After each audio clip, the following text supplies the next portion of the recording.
Hello friends, कैसे हैं आप लोग। मेरे चैनल रूही एडुकेटर पे आप लोगों का बहुत वेलकम है फ्रेंड्स। और मैं हूँ रूही। और आज मैं जो बायोलॉजी का चैप्टर लेकर के आई हूँ फ्रेंड, वो है बायोटेक्नोलॉजी एंड इट्स एप्लीकेशन। और इसके पहले हम लोगों ने जो चैप्टर लिया था वो बायोटेक्नोलॉजी प्रिंसिपल एंड प्रोसेस था, तो उसको भी आप लोग ज़रूर देखिएगा फ्रेंड। और जितने भी क्वेश्चंस हैं सारे बहुत ही अच्छे क्वेश्चंस हैं। तो चलिए आज मैं ये चैप्टर स्टार्ट कर रही हूँ। इसमें जो पहला हमारे पास क्वेश्चन है वो है the utility of fungi for steroid conversion was demonstrated by. ये कहा जा रहा है कि जब स्टेरॉयड कन्वर्जन के ऊपर एक्सपेरिमेंट हुआ था, तो जो स्टेरॉयड कन्वर्जन था फंजाई के द्वारा, तो इसकी जो यूटिलिटी है वो किसने डेमोन्स्ट्रेट की थी, किसने ये डेमोन्स्ट्रेशन करके दिखाया था कि स्टेरॉयड कन्वर्जन में फंजाई का भी एक यूज़ है।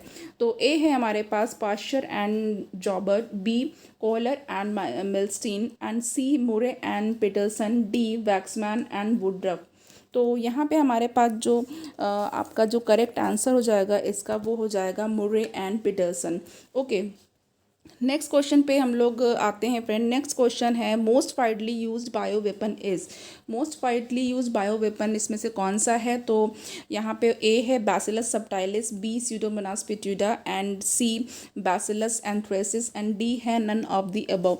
तो देखिए फ्रेंड, ऐसे बहुत सारे माइक्रो ऑर्गेनिजम्स होते हैं जिनको as a bio weapon use किया जाता है। ओके, तो यहाँ पे वही पूछा जा रहा है कि इसमें सबसे ज़्यादा यानी कि वाइडली यूज्ड होने वाला जो बायो वेपन है वो क्या है। तो देखिए फ्रेंड, यहाँ पे मैं बता दूं कि एक टर्म होता है bio war. Okay, bio war.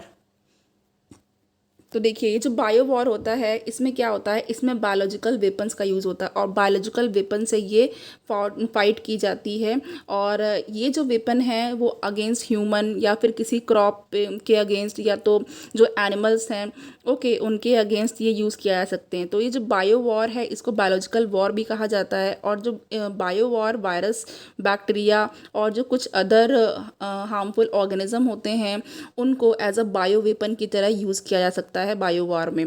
तो यहाँ पे देखिए, ये जो बायोलॉजिकल वेपन्स हैं ओके, ये कौन कौन से डिजीज़ कॉज कर सकते हैं। तो बायोलॉजिकल वेपन्स जो है आपके स्मॉल पॉक्स कॉज कर सकता है, एंथ्रेक्स बीमारी जो कि बैसिलस एंथ्रेसिस से होती है, एंड आपका क्यू फीवर है जिसमें कि चिल्स आते हैं, फटीग आते हैं, Q fever. Okay, Q fever है, इसमें चिल्स आते हैं, बहुत ज़्यादा ठंड लगती है, फटीग होती है, थकान होती है। नाउ प्लेग, प्लेग जो है वो भी बायो वेपन से फैल सकता है। तो जो प्लेग है, प्लेग आपको पता है बहुत पहले ये बहुत ही महामारी के रूप में फैला हुआ था।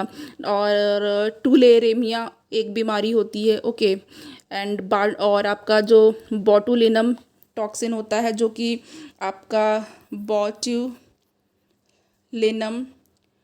टॉक्सिन ओके, जो कि क्लॉस्ट्रीडियम बॉटुलाइनम से होता है। क्लॉस्ट्रीडियम बॉटुलाइनम से बॉटुलिज्म हो जाती है जिसको हम लोग फूड पॉइजनिंग भी कहते हैं।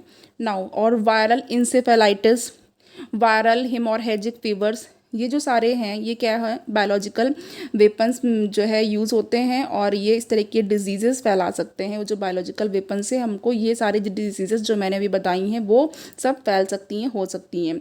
तो और ये जो बायो वेपन्स होते हैं इनकी कैरेक्टरिस्टिक्स क्या होती हैं? इनकी कैरेक्टरिस्टिक ये होती है, क्या होना चाहिए कि ये कॉस्ट इफ़ेक्टिव होने चाहिए।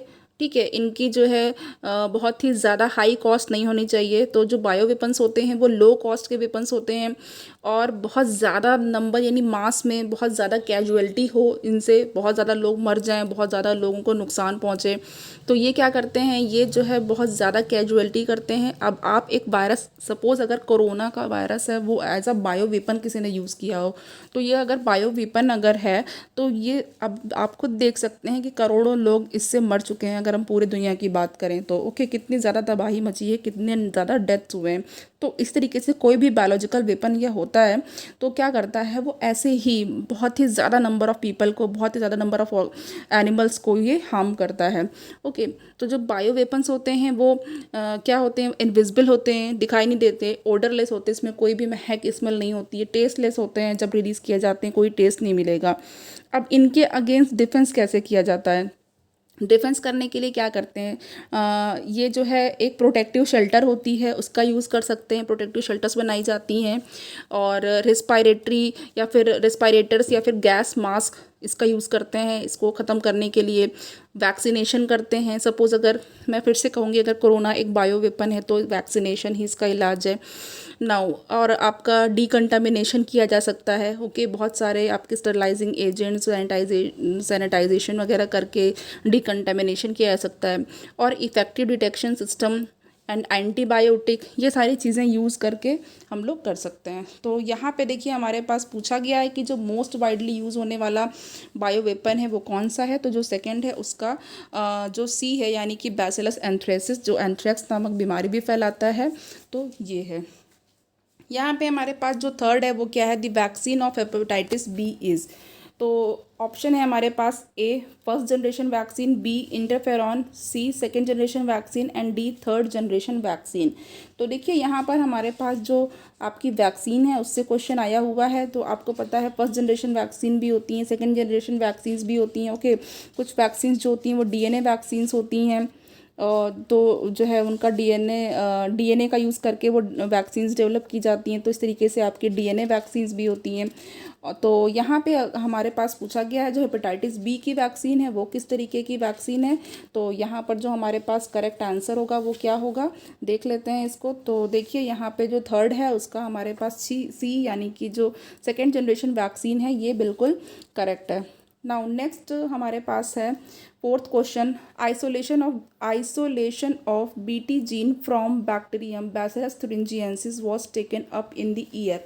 तो आपको पता है ये जो बीटी जीन है, ठीक है, ये बैसिलस thuringiensis बैक्टीरियम से निकाला जाता है, उससे ही ये जीन मिलता है बीटी जीन। और ये जो आपको पता होगा BT cotton, BT brinjal, BT tomato, ये सारी जो चीज़ जो भी आपकी जो वेजिटेबल है एंड कॉटन है, ये सारी बीटी को यूज़ करके बनाई गई। ओके, जो कि आपके कॉर्न बोरर जो होते हैं और बॉल वॉर्म, इन सब के अगेंस्ट जो है वर्क करता है। तो ये हम आगे और भी ज़्यादा डिस्कस कर लेंगे। तो यहाँ पे देखिए जो बीटी जीन है उसका ईयर पूछा गया है। तो जो फोर्थ है उसका जो करेक्ट आंसर है हमारे पास ये 1980 में इसको निकाला गया था या यूज़ किया गया था। तो अब यहाँ पे जो 5 है वो क्या है, 5 जो है ये है crown gall disease in plant is caused by. तो देखिए फ्रेंड, जो इसके पहले जो लेक्चर था जिसमें कि हम लोग प्रिंसिपल्स की बात कर रहे थे, बायोटेक्नोलॉजी एंड प्रिंसिपल, उसमें मैंने आपको बताया था एग्रोबैक्टीरियम ट्यूमेफेसियंस। तो जो एग्रोबैक्टीरियम ट्यूमेफेसियंस है, ओके, वो क्या है, वो क्राउन गॉल डिजीज़ कॉज करता है, वो क्राउन गॉल डिजीज़ कॉज करता है। एंड ये जो है इसमें एक प्लाज्मिड होता है जिसको हम लोग टाई प्लाज्मिड कहते हैं। तो ये आपका अभी हम लोग और ऑप्शन भी देख लेते हैं, B pi plasmid, C bacteria and D viruses. तो यहाँ पे crown gall disease in plant is caused by Ti plasmid. तो ये जो प्लाज्मिड है इसी के द्वारा ये फैलती है। फिर ना आपका जो 6 है वो देख लेते हैं। 6 है GEAC स्टैंड्स फॉर। फ्रेंड ये जो क्वेश्चन है ये बहुत इंपॉर्टेंट क्वेश्चन है और ये DSSB में आ चुका है, DSSB के PGT के एग्ज़ाम में आ चुका है ये। तो यहाँ पे हमारे पास जो ए ऑप्शन है ये क्या है, genome engineering action committee, B है ground environment action committee, C genetic engineering approval committee and D genetic engineering approval committee. इसका आपको फुल फॉर्म ज़रूर याद होना चाहिए, ये किसी ना किसी एग्ज़ाम में आता ज़रूर है। तो यहाँ पे हमारे पास जो 6 का करेक्ट ऑप्शन हो जाएगा वो क्या है, genetic engineering approval committee. Okay, तो चलिए यहाँ पे हमारे पास अब 7 है। 7 में है C peptide of human insulin is. तो देखिए हमारे पास जो ह्यूमन इंसुलिन होती है उसके बारे में बात की जा रही है। तो अगर हम लोग इंसुलिन के बारे में बात करें तो सबसे पहले देखिए जो डिस्कवरी थी इंसुलिन की वो किसने की थी फ्रेंड, वो बैंटिंग एंड बेस्ट ने की थी। नाउ यहाँ पे हैं जो बैंटिंग एंड बेस्ट। तो बैंटिंग एंड बेस्ट ने इंसुलिन की डिस्कवरी की थी फ्रेंड। और ये जो है आपको पता है जो इंसुलिन होता है वो पैनक्रियाटिक, जो हमारी पैनक्रियाज होती है उससे निकाला जाता है, उससे रिलीज़ होता है। और आइलेट ऑफ लैंगरहंस जो है और उनमें जो बीटा सेल्स होती हैं वो इंसुलिन को सिक्रीट करती हैं एज अ हार्मोन। नाउ तो जो स्ट्रक्चर होता है इंसुलिन का वो क्या होता है देखते हैं। इंसुलिन का जो स्ट्रक्चर होता है फ्रेंड, इसमें 51 एमिनो एसिड्स होते हैं। ओके फ्रेंड, 51 एमिनो एसिड्स होते हैं। तो यानी कि 51 एमिनो एसिड लॉन्ग होती है और 2 शॉर्ट पेप्टाइड चेन्स होती हैं, 2 शॉर्ट पेप्टाइड चेन, इसमें 2 शॉर्ट पेप्टाइड चेन होती है। ओके, और इसमें एक जो चेन ए होती है जो चेन ए होती है इसमें 21 अमीनो एसिड्स होते हैं एंड चेन बी होती है इसमें 30 अमीनो एसिड्स होते हैं। चेन ए में 21 अमीनो एसिड हैं, चेन बी में 30 अमीनो एसिड्स हैं। ओके, 30 अमीनो एसिड्स हैं। तो अब यहाँ पे देखिए, अब ये जो होता है, जो इंसुलिन होता है फ्रेंड, इसमें होता क्या है, ये जो दो चेन होती हैं वो दोनों चेन डाइसल्फाइड बॉन्ड से लिंक्ड होती हैं एक दूसरे से। तो बॉन्ड कौन सा होता है यहाँ पे, disulphide bond, disulphide bond. Okay, ये बॉन्ड होता है। तो देखिए, अब यहाँ पे होता क्या है कि जो इंसुलिन होती है वो एज अ प्रो इंसुलिन रहती है। ठीक है, ह्यूमन में ये और एनिमल्स में प्रो इंसुलिन की तरह एग्जिस्ट करती है। और ये कैसे बनी होती है, ये चेन ए, चेन बी और एक चेन सी होती है, चेन सी। ओके, जिसमें 30 अमीनो एसिड्स होते हैं, ये भी प्रेजेंट होती है। तो यहाँ पर ये जो चेन सी होती है वो पहले तो रहती है, जब ये ह्यूमन इंसुलिन मैच्योर नहीं हुई होती है तब ये रहती है। लेकिन जो मैच्योर इंसुलिन होती है, ओके, मैच्योर इंसुलिन में ये रिमूव हो जाती है। तो मैच्योर इंसुलिन में जो आपकी सी चेन होगी वो नहीं होगी, रिमूव हो जाएगी वो। ओके, तो इसलिए अब यहाँ पे ये कहा जा रहा है जो सी पेप्टाइड होती है ह्यूमन इंसुलिन की is a part of mature insulin molecule, be responsible for formation of disulfide bridge, C removed during maturation of proinsulin to insulin, and D responsible for its biological activity. तो देखिए friend, बहुत important question है और आपको ये ज़रूर पता होना चाहिए। इस पर मैं स्टार बना देती हूँ, मेरे लिए ये स्टार क्वेश्चन है। तो यहाँ पे हमारे पास जो करेक्ट आंसर हो जाएगा 7 का, वो हो जाएगा सी।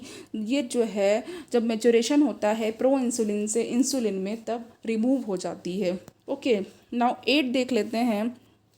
8 है BT cotton is not, A option है a GM plant, B insect resistant, C a bacterial gene expressing system, D resistant to all pesticide.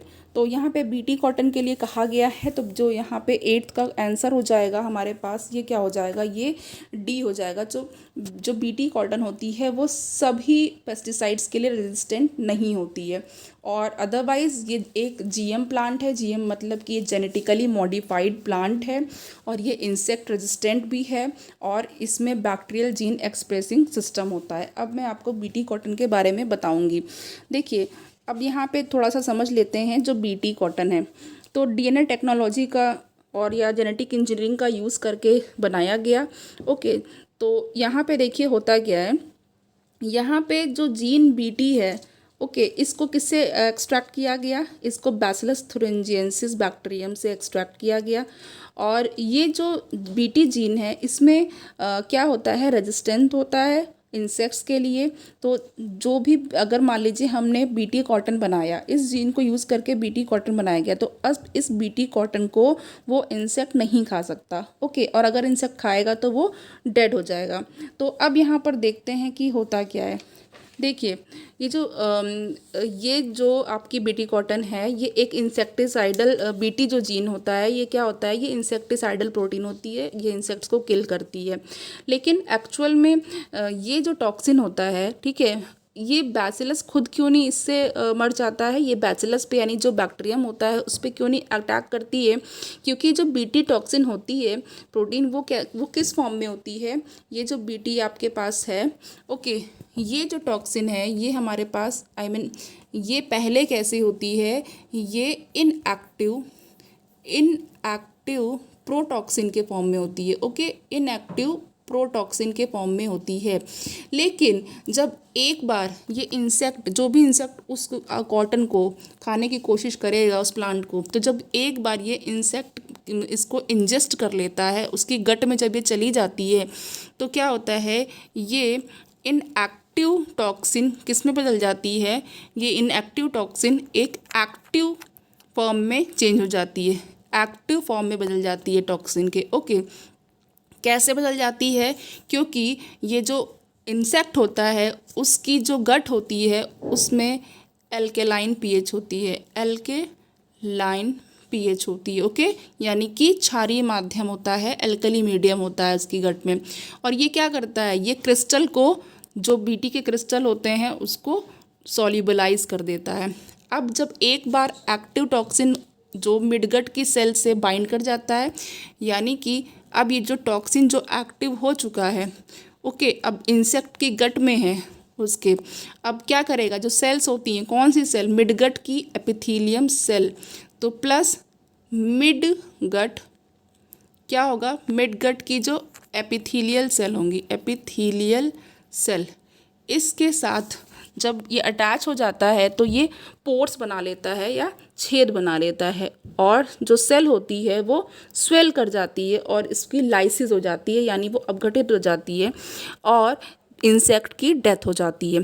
तो बीटी वो ह्यूमन के लिए हार्मफुल नहीं है, दूसरे मैमल्स के लिए भी हार्मफुल नहीं है, ठीक है, लेकिन ये इंसेक्ट्स के लिए हार्मफुल है, जिसके लिए बनाए गए। नाउ जो स्पेसिफिक बीटी कॉटन जीन होता है वो बैसिलस thuringiensis से आइसोलेट किया जाता है, ये मैं बता चुकी हूँ आपको।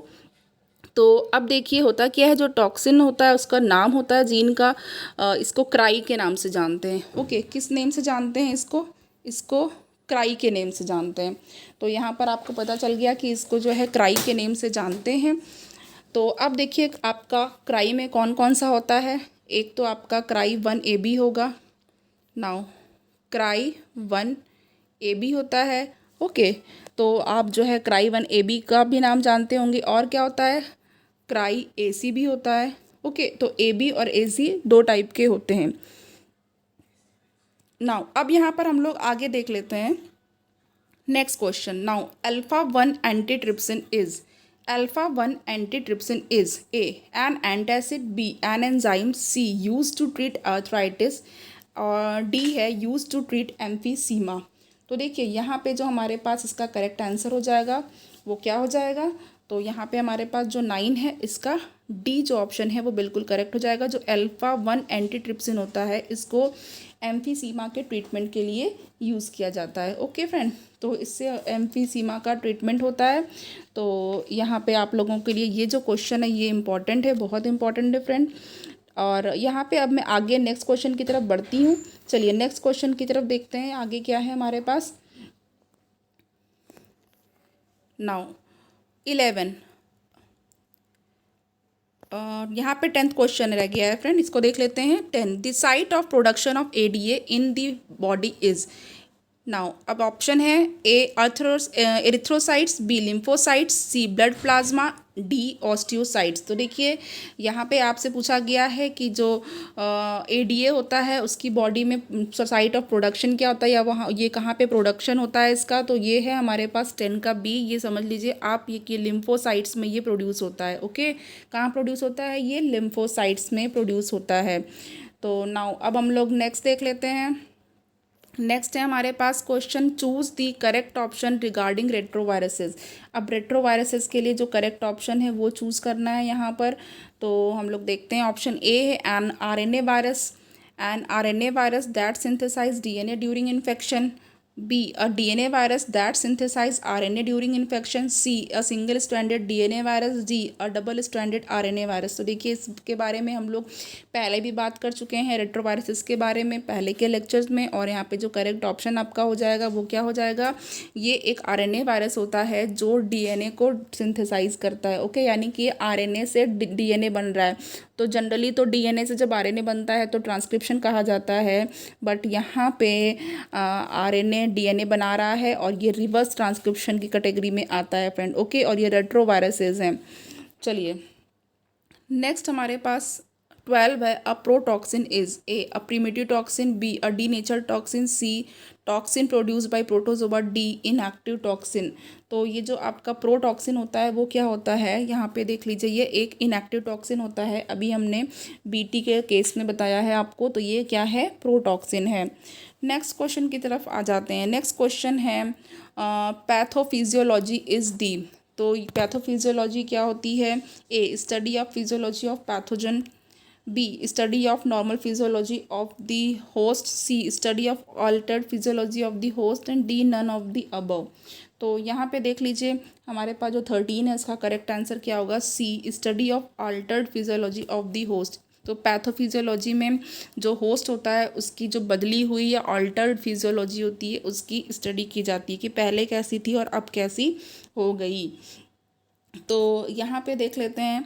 अब यहाँ पर हमारे पास है the first clinical gene therapy was done for the treatment of, कि पहले जो क्लिनिकल थेरेपी थी वो किसके ट्रीटमेंट के लिए, जो पहली क्लिनिकल जीन थेरेपी थी वो किसके ट्रीटमेंट के लिए यूज़ हुई थी, तो ये बताना है। तो यहाँ पे देख लेते हैं। A AIDS, B cancer, C cystic fibrosis and D SCIDS severe combined immunodeficiency, okay, resulting from deficiency of ADA। तो यहाँ पे देखिए हमारे पास जो करेक्ट आंसर हो जाएगा वो कौन सा हो जाएगा, 14 का डी बिल्कुल करेक्ट हो जाएगा सिड के लिए। तो यहाँ पे थोड़ी सी बात कर लेते हैं फ्रेंड। देखिए जो जीन थेरेपी होता है इसमें क्या होता है, जीन थेरेपी में हम लोग एक्चुअली में ये जो है जितनी भी जेनेटिक मेटाबॉलिक डिजीज़ होती हैं, ओके, जितनी भी जेनेटिक मेटाबॉलिक डिजीज़ होती हैं या जिसमें कि क्या होता है, जो जीन होते हैं वो डिफेक्टिव हो जाते हैं, और ये जो डिफेक्टिव जीन होते हैं वो क्या करते हैं, वो किसी भी एंजाइम, जैसे कि कोई भी एंजाइम होता है वो अब्सेंट हो जाता है या तो फिर इनफेक्टिव हो जाता है, उसका जो इफ़ेक्टिवनेस होती है वो ख़त्म हो जाती है। तो क्या होता है फिर आगे जो वो रिएक्शन होती हैं वो रॉन्ग रिएक्शंस कैटालाइज करने लगता है, ओके। तो अब इसमें अगर कहा जाए कि जीन थेरेपी वैसे है क्या, तो ये एक टेक्निक है जिसमें जो फॉल्टी जीन होते हैं या फिर जो जीन एब्सेंट होते हैं उनको किसी वर्किंग जीन से या जो भी जीन सही होते हैं उससे रिप्लेस कर दिया जाता है। तो जब रिप्लेस कर देते हैं तो जो बॉडी है वो करेक्ट एंजाइम बनाने लगती है या फिर प्रोटीन बनाने लगती है, और फिर क्या होता है, तो जो रूट कॉज होता है यानी कि जिस वजह से जो डिज़ीज़ हो रही है कोई, वो फिर रूट कॉज हट जाता है, एलिमिनेट हो जाता है, उसको जीन थेरेपी से रिपेयर कर देते हैं। तो जो पहली क्लिनिकल जीन थेरेपी थी वो 1990 में की गई थी, और ये एक 4 ईयर ओल्ड गर्ल के लिए की गई थी, ओके। 4 साल की एक बच्ची थी, और इसको क्या था, इसमें प्रॉब्लम ये थी कि ये एडिनोसिन डिफिशियंसी थी, ओके। एडिनोसिन एडिनोसिन डिफिशियंसी थी, इसमें डिफिशियंसी इसके लिए किया गया था, जिसको जो है ADA बोला गया, ओके। तो यहाँ पे एडिनोसिन डिफिशियंसी के लिए किया गया था। और ये जो एंजाइम होता है तो ये बहुत इम्यून सिस्टम के फंक्शन के लिए बहुत ही ज़्यादा क्रूशियल होता है। तो इसमें होता क्या है कि ये जो डिसऑर्डर होता है वो इसलिए होता है क्योंकि जो एडेनोसिन डीएमिनेज का जो जीन होता है वो डिलीट हो जाता है, और कुछ चिल्ड्रन में, कुछ बच्चों में जो ADA डिफिशियंसी होती है वो बोन मैरो ट्रांसप्लांटेशन से भी क्योर की जा सकती है, ओके। लेकिन एक्चुअल में होता क्या है, जो ये जो इसमें जब भी इस तरह का ट्रांसप्लांटेशन होता है तो इस कुछ प्रॉब्लम्स आने लगती हैं जिसकी वजह से ये वर्किंग नहीं होता, पूरी तरीके से क्योर नहीं हो पाता है, ओके।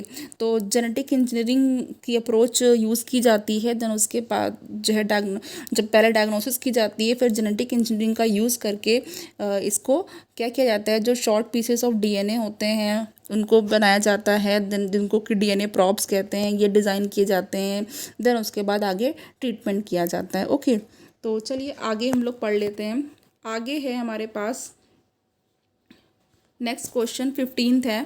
15th में है silencing of a gene could be achieved through the use of A RNA only, B antisense RNA only, C both RNA and antisense RNA and D none of the above. तो यहाँ पर silencing के बारे में बात की जा रही है फ्रेंड। तो यहाँ पे हमारे पास जो करेक्ट ऑप्शन है उसको देख लेते हैं कि कौन सा करेक्ट ऑप्शन है। तो देखिए यहाँ पे 15 का करेक्ट ऑप्शन जो है वो C हो जाएगा, कि इसमें RNA एंड एंटीसेंस RNA दोनों का यूज़ किया जा सकता है, ओके। तो फ्रेंड यहाँ पर देख लीजिए, आपने एक iRNA के बारे में सुना होगा जिसको कि RNA इंटरफेरेंस भी बोलते हैं, ओके। तो यहाँ पे जो है अब मैं इसके बारे में आगे डिस्कस करूँगी और आपको बताऊँगी आगे। अभी हम लोग नेक्स्ट क्वेश्चन कर लेते हैं। तो नेक्स्ट क्वेश्चन हम अभी देखते हैं 16th वाला। 16th क्वेश्चन क्या है हमारे पास, 16th है genetically engineered bacteria are being employed for the production of, कि जो जेनेटिकली इंजीनियर्ड बैक्टीरिया होता है वो किसके प्रोडक्शन के लिए यूज़ हो सकता है, A thyroxine, B human insulin, C cortisol and D है एपीनेफ्रीन। तो देखिए यहाँ पे हमारे पास जो करेक्ट ऑप्शन हो जाएगा 16 का वो ह्यूमन इंसुलिन था, ठीक है। ह्यूमन इंसुलिन बिल्कुल करेक्ट है, और आप ह्यूमिलिन भी जानते होंगे, तो ह्यूमिलिन का प्रोडक्शन किया गया था। और नाउ नेक्स्ट हमारे पास जो क्वेश्चन है वो ये है, grey biotechnology is referred to, कि ग्रे बायोटेक्नोलॉजी क्या होती है। A है medical process, B industrial process, C agricultural process and D aquatic process. तो यहाँ पे हमारे पास जो करेक्ट ऑप्शन है वो क्या है, 17 का B इंडस्ट्रियल प्रोसेस है, नाउ 18 क्या है, the new strain of bacteria produce by biotechnology in the alcohol industry is. तो जो अल्कोहल इंडस्ट्री में न्यू स्ट्रेन ऑफ बैक्टीरिया जो प्रोड्यूस किया जाता है बायोटेक्नोलॉजी का यूज़ करके, वो कौन सा है? ए ई कोलाई या Escherichia coli, B Saccharomyces cerevisiae, C Bacillus subtilis and D है सीडोमोनास प्यूटिडा। तो यहाँ पे हमारे पास जो 18 है इसका करेक्ट आंसर क्या है होगा? ये है सीडोमोनास प्यूटिडा। तो फ्रेंड आपको पता है जो ओशियंस या फिर सी होते हैं उसमें जो जब भी बड़े बड़े शिप्स जाते हैं तो कुछ ऑयल वगैरह लीकेज होता है जिसको हम लोग ऑयल स्पिल्स कहते हैं। तो ये जो माइक्रो ऑर्गेनिज्म है सीडोमोनास प्यूटिडा, ये उसको क्लीन करने में यूज़ किया जाता है। नेक्स्ट हमारे पास 19th क्वेश्चन है। 19th क्वेश्चन में देख लेते हैं, find the incorrect statement. Incorrect statement बताना है। तो gene therapy is a genetic engineering technique use to treat disease at molecular level by replacing defective genes with normal genes. B. Calcitonin is the medically useful recombinant product in the treatment of infertility. C. Bt toxin is a biodegradable insecticide obtained from Bacillus thuringiensis. And D है Trichoderma species is a biocontrol agent for fungal disease of plant. And E. Totipotency is the potential ability of a cell to develop into a complete plant.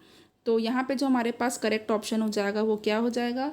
तो देख लेते हैं, इसमें से हमको incorrect बताना है फ्रेंड। तो इनकरेक्ट के लिए हम लोग देखेंगे। तो देखिए पहला वाला तो बिल्कुल सही है फ्रेंड, कि जो जेनेटिक इंजीनियरिंग होता है जीन थेरेपी जो क्या है इसके बारे में भी बताया भी है कि जो जीन थेरेपी है ये जो है एक जेनेटिक इंजीनियरिंग टेक्निक का यूज़ किया जाता है डिजीज़ को ट्रीट करने के लिए। मॉलिक्यूलर लेवल पर हम लोग इसे यूज़ करते हैं और इसमें क्या करते हैं, डिफेक्टिव जीन्स को नॉर्मल जीन से रिप्लेस कर देते हैं।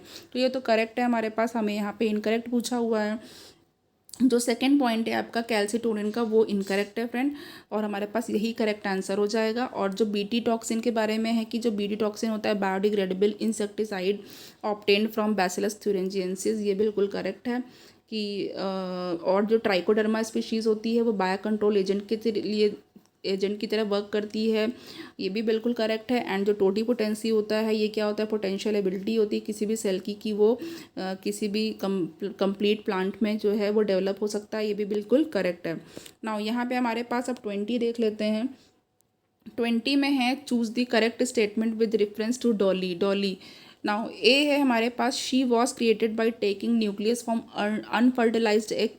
B. She was creating by taking the nucleus from udder cell and cytoplasm from an unfertilized egg. And C है she was created by taking cytoplasm from udder cells and nucleus from fertilized egg. D. She was creating in the test tube.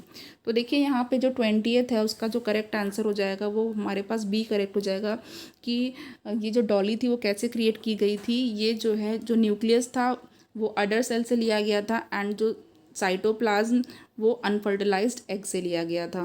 तो ये बिल्कुल correct option है। Now यहाँ पे हमारे पास अब match करने के लिए है match list 1 with list 2 and select the correct option. तो हम लोग यहाँ पर देख लेते हैं, यहाँ पर है हमारे पास 21 में लिस्ट 1 में ए है Bacillus thuringiensis, B Rhizobium meliloti, C Escherichia coli and D Pseudomonas putida. And यहाँ पे हमारे पास ई है ट्राइकोडर्मा। नाउ अब यहाँ पर हम लोग सेकेंड लिस्ट देख लेते हैं फ्रेंड। सेकेंड लिस्ट में है प्रोडक्शन ऑफ काइटिनेज, 2 पे है scavenging of oil spills, 3 incorporation of nif gene, 4 production of BT cotton and 5th है प्रोडक्शन ऑफ ह्यूमन इंसुलिन। तो देखिए फ्रेंड यहाँ पर हमारे पास जो करेक्ट ऑप्शन है वो देख लेते हैं।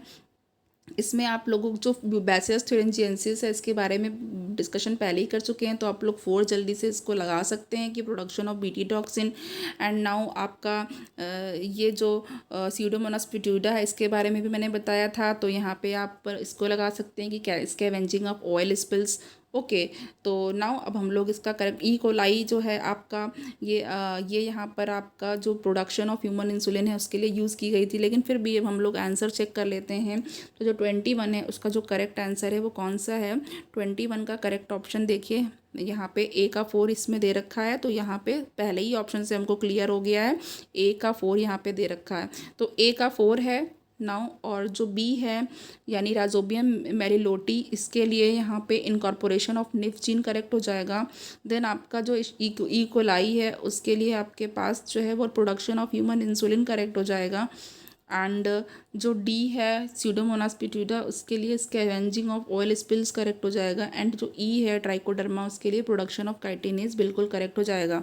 ओके और फ्रेंड मैं यहाँ पर अब आपको कुछ डिस्कशन करना चाहती हूँ, तो पहले उसको डिस्कस कर लेते हैं फिर आगे के क्वेश्चन पे बढ़ेंगे। तो देखिए फ्रेंड यहाँ पे कुछ जेनेटिकली इंजीनियर्ड प्रोडक्ट हैं जिनके बारे में आपको पता होना चाहिए, ये एग्ज़ाम में पूछे जाते हैं। तो देखिए इसमें होता क्या है, सबसे पहले आपको मैं बता देती हूँ anti thrombin. Okay anti thrombin 3 ये है हमारे पास प्रोटीन है ये। ओके और ये किस एनिमल से मिलती कहाँ पे आपको मिलेगी, गोट में। एंड इसका यूज़ किया है ये ब्लड को जब भी सर्जरीज होती हैं तो बहुत ज़्यादा ब्लड बहता है। ओके तो जब सर्जरी होती है तो ब्लड को कम करने के लिए, ब्लड की अमाउंट को रिड्यूस करने के लिए ये यूज़ होता है। तो ये क्या करती है, reduces amount of blood. Okay तो ये ब्लड के अमाउंट को सर्जरी में रिड्यूस करने के लिए इसका यूज़ किया जाता है एंटी थ्रोम्बिन 3 का। अब हम लोग सेकंड देख लेते हैं। अब हमारे पास फैक्टर 8 है। ओके इसके बारे में आप लोग जानते हैं, फैक्टर 8 बहुत ही फेमस है ये। एंड आपके पास फैक्टर 9 है, जिसको मैंने सिर्फ एफ लिख दिया है। फैक्टर 8 एंड फैक्टर 9 ये एनिमल किन किन एनिमल से मिलेगा, ये आपको गोट, पिग एंड शीप ये सब यूज़ की गई और इनको जो है किसके लिए यूज़ किया जाता है, हीमोफीलिया के ट्रीटमेंट के लिए यूज़ किया जाता है। ये इन एनिमल्स का यूज़ किया गया और ट्रीटमेंट किसके लिए, ट्रीटमेंट के लिए ये आपका हीमोफीलिया। अब आपको पता है कि ये जो है आपकी जेनेटिक डिसऑर्डर है हीमोफीलिया। ओके उसके बारे में हम लोग मेंडल्स वाले चैप्टर में पढ़ चुके हैं। नाउ CFTR जो थर्ड है वो आपका है CFTR। ये क्या है, एनिमल, कौन सा एनिमल यूज़ किया गया, शीप। ओके ट्रीटमेंट किसका, सिस्टिक फाइब्रोसिस डिजीज़ के लिए। ओके नाउ फोर्थ हम लोग देख लेते हैं। यहाँ पे जो फोर्थ है आपका alpha 1 anti trypsin. Alpha 1 anti trypsin जो है इसके लिए भी जो एनिमल यूज़ हुआ वो शीप यूज़ हुआ।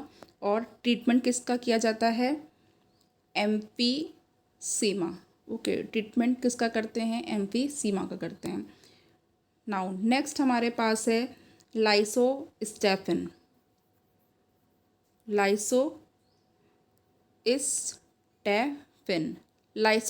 जो है इसमें काऊ का यूज़ किया गया। ओके और ये क्या है, इसमें एक एंटीबैक्टीरियल कंपाउंड जो कि मैस्टाइटिस को प्रिवेंट करता है। मैस्टाइटिस को काउज में प्रिवेंट करता है। एक बीमारी है मैस्टाइटिस, इसको काउज में होने से बचाता है। उसके बाद आप एक और जान लीजिए, स्पाइडर सिल्क प्रोटीन। ये जो प्रोटीन है ये इसके लिए किसका यूज़ किया गया, गोट का यूज़ किया गया। और इसमें करते क्या हैं, अल्ट्रा स्ट्रॉन्ग, बहुत ही ज़्यादा स्ट्रॉन्ग और लाइट वेट मेडिकल और इंडस्ट्रियल मटेरियल का प्रोडक्शन किया जाता है इसका यूज़ करके। ओके तो ये है। और आपको मैं एलिसा के बारे में बताना चाहती हूँ। जो एलिसा होता है वो क्या होता है, एलिसा का फुल फॉर्म क्या है, एंजाइम लिंक्ड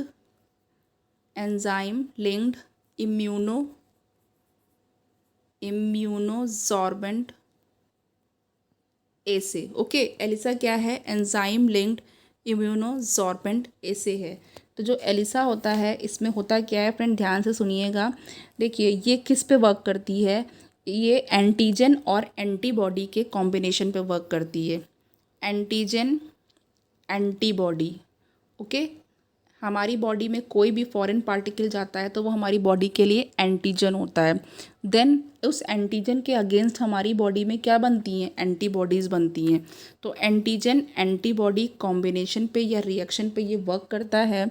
और ये जो होता है इसमें एंजाइम लेबल्ड एंटीजन का यूज़ किया जाता है या फिर एंटीबॉडी का। और एंजाइम एक्टिविटी को कलरीमेट्रिकली मेज़र किया जाता है, यानी कि कलर शो होता है इसमें, तो कलरीमेट्रिकली इसको जो है मेज़र किया जाता है। और जो एंजाइम एक्टिविटी होती है, ओके, उसमें जो है क्या करते हैं, सबस्ट्रेट का यूज़ करते हैं, और ये जो सबस्ट्रेट होता है वो कलर को चेंज करता है और एंजाइम को मॉडिफाई कर देता है। तो ऐसा होता है। और एलिसा का यूज़ क्यों करते हैं, किस लिए ये यूज़फुल होता है, तो जो एलिसा होता है उसको HIV को डायग्नोज करने के लिए, यानी human immunodeficiency virus, AIDS का जो वायरस है उसको डायग्नोज करने के लिए, ओके। और आपका परनीशियस एनीमिया जो होता है उसको भी डायग्नोज किया जा सकता है इससे। तो ये सारी चीज़ें हैं आपके पास। तो फ्रेंड देखिए, और यहाँ पे मैं आपको बताना चाहती हूँ कुछ चीज़ें, वो भी देख लेते हैं नाउ। ये जो आपका जेनेटिक इंजीनियरिंग है, इसका जो इसमें आप लोग एक बायो पेटेंट भी जानते हैं कि बायो पेटेंट क्या होता है। बायो पेटेंट है और बायो पायरेसी। तो जो बायो पेटेंट होता है वो क्या होता है, एक पेटेंट, जो पेटेंट होता है वो क्या होता है, एक राइट होता है, एक अधिकार होता है, ठीक है, जो गवर्नमेंट से मिलता है, मतलब उसको गवर्नमेंट ग्रांट करती है। किसको ग्रांट करती है, किसी भी खोजकर्ता को या फिर इन्वेंटर को। सपोज़ कि जो मैंगो मैन कहे जाते हैं इंडिया के मैंगो मैन कौन कहे जाते हैं, जो कलीमुल्ला जी हैं वो इंडिया के मैंगो मैन कहे जाते हैं। तो उनके पास मैंगो का पेटेंट है, जो भी उन्होंने इन्वेंट किए, जो भी वैरायटी इन्वेंट की, और ये कहा जाता है उन्होंने 100 से ज़्यादा जो है वैरायटी मैंगो की वो इन्वेंट कर चुके हैं। और एक आम उन्होंने बनाया जिसको डॉक्टर आम भी कहा जाता है, ओके। तो ये जो है इन्वेंटर को, जो भी आपका खोज करता है, आविष्कार करता है, उसको गवर्नमेंट एक राइट देती है, एक अधिकार देती है कि उसके इन्वेंशन को कमर्शियली कोई दूसरा बिना उसकी परमिशन के यूज़ नहीं कर सकता, यानी कि चोरी नहीं कर सकता है। तो जो पेटेंट होता है वो क्या क्या ग्रांट करता है, ठीक है, वो एक इन्वेंशन, किसी भी इन्वेंशन के लिए ग्रांट किया जा सकता है, या कोई भी इन्वेंशन पहले हो चुका हो उसको किसी ने और अच्छा बना दिया हो, इम्प्रूवमेंट कर दी हो, उसको भी ग्रांट किया जाता है पेटेंट।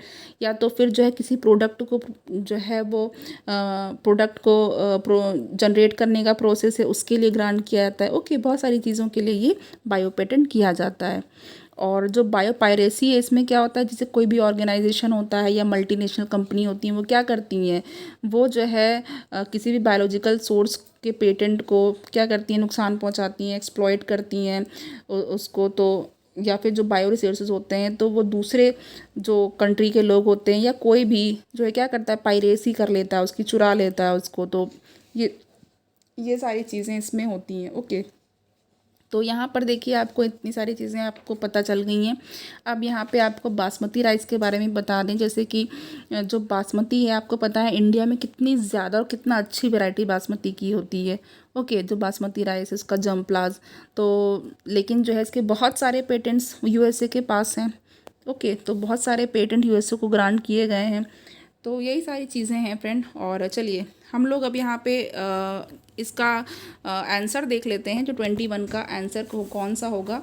तो देखिए फ्रेंड, यहाँ पे जो 21 का आंसर है, ये तो ये मैंने बता दिया है, लेकिन मैं एक बार बता देती हूँ। 21 के लिए कौन सा करेक्ट हो जाएगा, जो C है आपका वो बिल्कुल करेक्ट हो जाएगा, ओके। Now C। तो चलिए अब यहाँ पर हम लोग आगे देख लेते हैं 22। The enzyme is TPA is used to, okay, the enzyme TPA is used to, option A maintain turgor pressure, B strengthen tissues, C increase plasma, D dissolve blood clots। तो यहाँ पे हमारे पास जो 22 है उसका क्या होगा, इसका D बिल्कुल करेक्ट हो जाएगा कि ये ब्लड क्लॉट्स को डिज़ोल्व करने के लिए ये जो TPA है वो यूज़ किया जाता है, ओके। तो देखिए फ्रेंड, यहाँ पे आज हम लोगों ने बहुत ही अच्छी अच्छी जो चीज़ें हैं वो जानी, वो सीखी। और यहाँ पे एक चीज़ और मैं बता देना चाहती हूँ RNA इंटरफेरेंस के बारे में। जो RNA इंटरफेरेंस या RNAi इसको कहते हैं, इस पर भी क्वेश्चन आता है, KVS में इस पर क्वेश्चन आ चुका है। तो ये जो होता है, ये RNA इंटरफेरेंस जितने भी यूकैरियोटिक ऑर्गेनिज्म होते हैं उनमें सेलुलर डिफेंस के मेथड में यूज़ होता है, ओके। और हर ऑर्गेनिज्म में एक सेलुलर डिफेंस भी होता है। तो सेलुलर डिफेंस में सारे यूकैरियोटिक ऑर्गेनिज्म में RNA इंटरफेरेंस की घटना होती है। और इस मेथड में होता क्या है, इसमें किसी स्पेसिफिक मैसेंजर RNA की, किसी भी स्पेसिफिक मैसेंजर RNA की साइलेंसिंग होती है, ओके, साइलेंसिंग होती है। तो जो स्पेसिफिक मैसेंजर RNA की साइलेंसिंग होती है, क्यों, क्योंकि जो कॉम्प्लीमेंट्री डबल स्ट्रैंडेड आरएनए का मॉलिक्यूल होता है, जो कॉम्प्लीमेंट्री डबल स्ट्रैंडेड आरएनए का मॉलिक्यूल होता है, वो क्या करता है, वो मैसेंजर आरएनए के ट्रांसलेशन को रोकता है। ठीक है, मैसेंजर आरएनए के ट्रांसलेशन को रोक देता है, इसीलिए कहते हैं साइलेंस कर देता है या साइलेंसिंग हो जाती है। तो जो complementary double stranded RNA molecule है वो बाइंड हो जाता है और मैसेंजर आरएनए के ट्रांसलेशन को प्रिवेंट करता है। और ये जो सोर्स है कॉम्प्लीमेंट्री आरएनए का, ये कोई भी हो सकता है। कहाँ से आ सकता है ये किसी भी इन्फेक्शन से, किसी भी वायरस से आ सकता है, और जिसका आरएनए हो, जिसमें जो है आरएनए जीनोम हो, या जिसका जेनेटिक मटेरियल आरएनए हो, या फिर कोई भी ट्रांसपोजन हो, मोबाइल एलिमेंट हो, वो रेप्लिकेशन के थ्रू आ सकता है। ओके, और क्या किया जाता है, एग्रोबैक्टीरियम वेक्टर्स का यूज़ किया जाता है, जो निमेटोड स्पेसिफिक जीन्स होते हैं वो सब इंट्रोड्यूस किए जाते हैं हॉस्ट प्लांट में, और डीएनए का इंट्रोडक्शन किया जाता है इस तरीके से कि सेंस और एंटी सेंस आरएनए दोनों हॉस्ट सेल में पैदा होते हैं, प्रोड्यूस होते हैं। तो जो आपका आरएनए होता है वो एक दूसरे के कॉम्प्लीमेंट्री डबल स्ट्रैंडेड आरएनए वो फॉर्म करता है, और जो आरएनए इंटरफेरेंस होता है वो इनिशिएट करता है, साइलेंसिंग करता है, और मैसेंजर आरएनए को नेमाटोड में साइलेंस कर देता है। ओके, तो इस तरीके से आप जो है ये पूरा प्रोसेस समझ सकते हैं। आरएनए इंटरफेरेंस मुझे बताना था, साइलेंसिंग बतानी थी। चलिए, अब यहाँ पे ये चैप्टर, ये जो आपका ये जो टॉपिक है ये एंड हो गया है फ्रेंड, और इसके जितने भी क्वेश्चन हैं अच्छे अच्छे वो सब मैं करा चुकी हूँ। तो चलिए, आप लोग प्लीज़ लाइक करिए, शेयर करिए, कमेंट करिए, स्टडी करते रहिए। Thank you so much.